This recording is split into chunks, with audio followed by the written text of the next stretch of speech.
Dalam nama Bapa dan Putra dan Roh Kudus. Amin. Haryadi Suyuti, mantan wali kota Yogyakarta, ditangkap oleh KPK karena korupsi.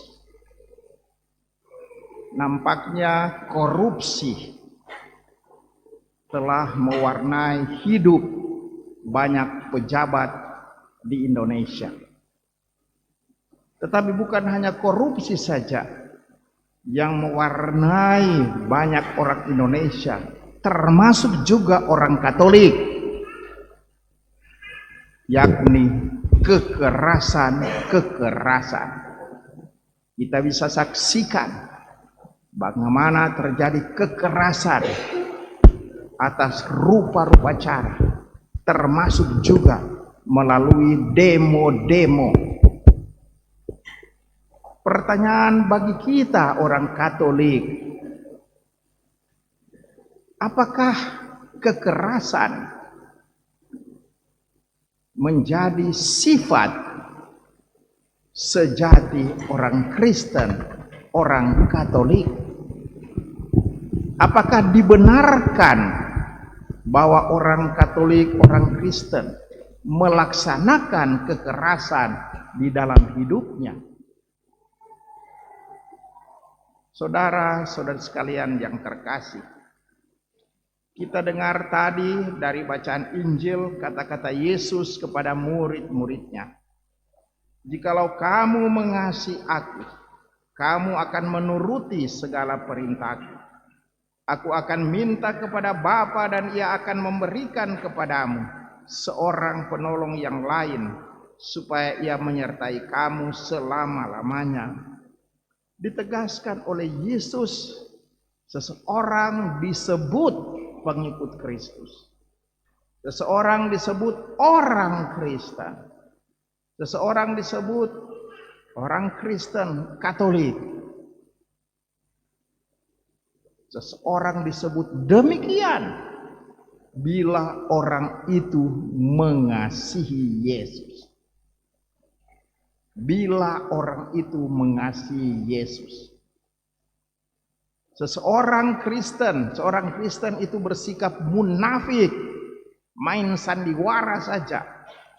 Bila dia mengatakan saya orang Kristen, saya orang Katolik, tetapi melupakan Yesus, meninggalkan Yesus, menyangkal Yesus. Ini celaka. Kemunafikan terjadi dalam hidup kekristenan, kekatolikan kita. Dan tanda-tanda bahwa kita orang Kristen mengasihi Yesus, tandanya ialah kita melaksanakan perintah-perintah Yesus. Kita boleh mengatakan saya mengasihi Yesus, tetapi perintah-perintah Yesus kita sangkal, kita tidak laksanakan, maka kita omong kosong saja menjadi orang Kristen, orang Katolik. Dan apa yang merupakan perintah Yesus yang terutama? Perintah Yesus yang terutama ialah mengasihi Allah dan mengasihi sesama. Inilah perintah Yesus yang utama. Sebagai orang Kristen Katolik, kita harus mengasihi Allah. Tetapi mengasihi Allah harus ada bukti. Bukan hanya di bibir saja saya mengasihi Allah, tetapi ada bukti dalam tindakan dan perbuatan. Buktinya apa? Kita sembahyang, kita datang ke gereja merayakan Ekaristi, kita membaca firman Tuhan. Ini bukti bahwa kita mengasihi Allah. Kita datang ke gereja, bersyukur kepada Tuhan, memuji dan memuliakan Tuhan.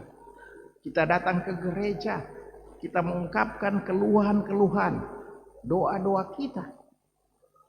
Kita mengasihi Allah, berarti kita mengasihi Yesus. Tetapi bukan hanya itu saja. Tanda bahwa kita mengikuti Yesus, kita melaksanakan tanda kita mengasihi Yesus, kita melaksanakan perintah Yesus mengasihi sesama. Kita sabar, kita murah hati, kita mengampuni, kita tidak munafik, kita tidak berdusta, kita menjalankan kasih. Inilah bukti bahwa kita orang Kristen Katolik. Bukan sebaliknya kita katakan kita Katolik, kita Kristen, tetapi selalu bikin kekerasan, selalu merusak barang-barang orang lain. Kita mengatakan kita orang Katolik, tetapi misalnya sebagai suami istri kita berselingkuh, kita tidak saling mencintai suami dan istri, saling munafik satu dengan yang lain. Atau kita mengatakan kita orang Katolik, tetapi kita menjalankan korupsi. Kita mengatakan kita orang Katolik, tapi kita tidak memberikan apa-apa untuk orang lain. Kita kikir, kita rakus. Kita orang Kristen, kita orang Katolik. Kita mencintai Yesus. Tanda kita mencintai Yesus, kita menuruti perintahnya. Dan perintah yang terutama adalah mengasihi Allah dan sesama. Dan saudara-saudari sekalian, memang tidak gampang menjadi orang Kristen Katolik. Kalau cuma nama di KTP gampang, saya ini Katolik. Tetapi tampil sebagai orang Katolik tidak gampang. Terlebih di zaman modern ini. Ada banyak godaan-godaan untuk tidak mencintai Allah dan sesama. Setan itu berkeliaran mencari mangsanya.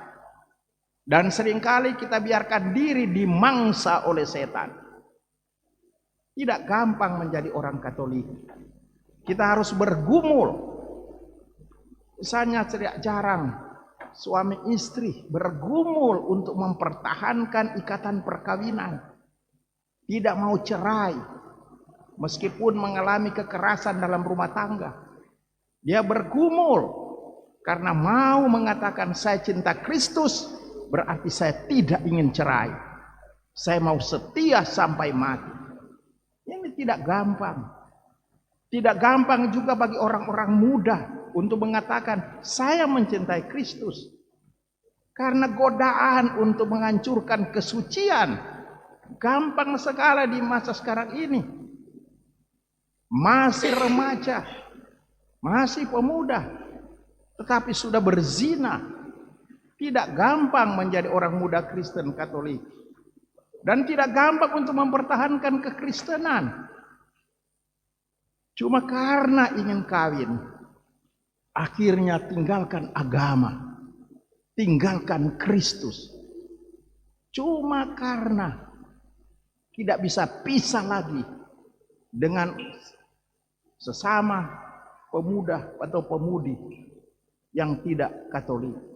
Tidak gampang harus bergumul. Tetapi saudara-saudari, jangan takut. Kenapa kita jangan takut? Kita diberikan Roh Kudus.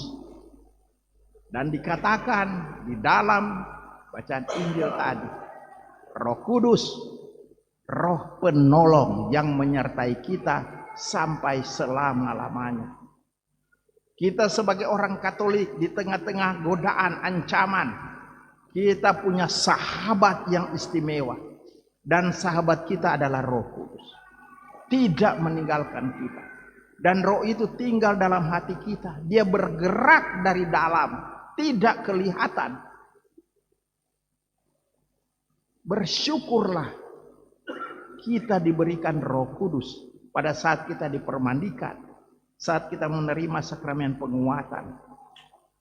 Dan kita dipengaruhi Roh Kudus seperti Roh Kudus juga mempengaruhi bunda kita, Bunda Maria. Sehingga Bunda Maria berdiri tegak walaupun mengalami penderitaan hebat, tetap setia kepada putranya Yesus. kita juga demikian. Roh Kudus, Roh penolong kita. Roh Kudus menyertai kita. Dan Roh Kudus juga, tadi kita dengar dalam bacaan Injil, mengingatkan kita apa yang diajarkan oleh Yesus. Seringkali kita mulai lupa ajaran Yesus. Karena sibuk dengan uang, sibuk dengan harta, sibuk dengan jabatan. Kita sudah tidak sadar bahwa kita ini Katolik.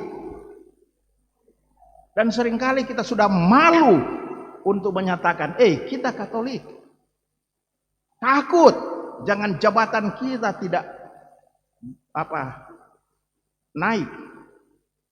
Jadi kekatolikan dianggap sebagai rintangan untuk karier semakin cemerlang. Banyak yang mengatakan begitu.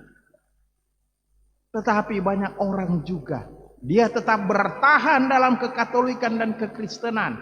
Walaupun ada rupa-rupa tantangan dan kesulitan. Karena apa?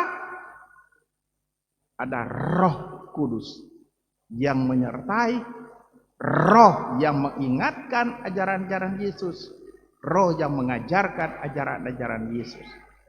Marilah kita dipimpin oleh Roh supaya kita senantiasa mengasihi Yesus, menjalankan kasih Yesus. 13 pemuda ini, frater-frater, akan menerima busana rohani.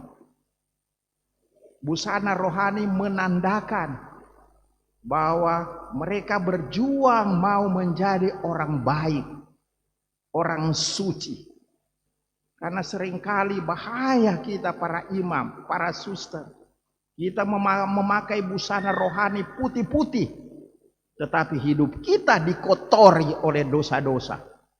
Sehingga kita munafik sebagai imam, sebagai biarawan-biarawati. Karena tidak menampakkan bahwa hidup kita dipenuhi Roh Kudus.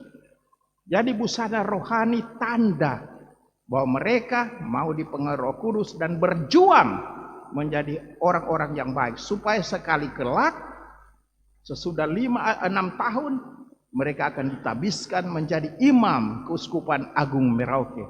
Untuk pertama kalinya, Keuskupan Agung Merauke mempunyai tempat pembinaan rohani bagi frater-frater sebelum mereka meneruskan studi di Jayapura, mengikuti pendidikan di seminari tinggi di Jayapura. Jadi kita bersyukur bahwa Keuskupan Agung Merauke kelak akan mendapatkan banyak-banyak imam, banyak pasti. Sesudah 6 tahun mungkin ada 20-30 imam baru akan terbit di Keuskupan Agung Merauke. Kita bersyukur untuk supaya kita umat bisa dilayani oleh para imam. Tetapi dilayani oleh para imam yang baik. Bukan para imam cuma muka imam, tetapi muka setan sebenarnya. Hidup seperti setan saja. Tidak tertib, tidak berdoa, kesana kemari, tidak merayakan Ekaristi pagi-pagi, cuma berkeliaran seperti setan berkeliaran di mana-mana. Kita berdoa supaya kita punya imam-imam yang baik. Semoga demikian. Amin. Tapi saya akhiri kata-kata bagus dari Dalai Lama, pemimpin spiritual Tibet. Bagaimana dia mengatakan tentang kasih. Jika Anda ingin orang lain bahagia, berlatihlah kasih sayang. Jika Anda ingin bahagia, praktekanlah kasih sayang. Semoga demikian. Amin. Dalam nama Bapa dan Putra dan Roh Kudus. Amin.